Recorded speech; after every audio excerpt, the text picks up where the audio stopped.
به اولین قسمت از سفر به دریای شرق خوش اومدید. اول از اینکه ما خواب موندیم و خیلی دیرتر از اون چیزی که فکر می‌کردیم راه افتادیم. از خونه ما تا به اونجا حدود 4 ساعت راهه. دریای شرقی دریای تو شمال شرقی آسیا و دریای ساحلی اقیانوس آرامه که کره‌ها بهش میگن ایتسی. برای روز اول ما تصمیم گرفتیم که به این کلبه‌های جنگلی بیاییم و شب رو اینجا بگذرونیم. و بعد از طی کردن این مسیر خیلی سخت بالاخره رسیدیم. تقریباً جای خوب و تمیزی بودش برای یک شب خوابیدن و باربیکیو کردن.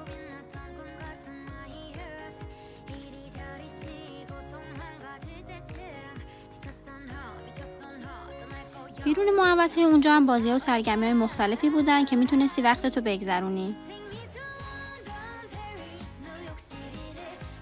بالاخره شب رسید و وقت باربیکیو. البته تا دریا هنوز خیلی راهه.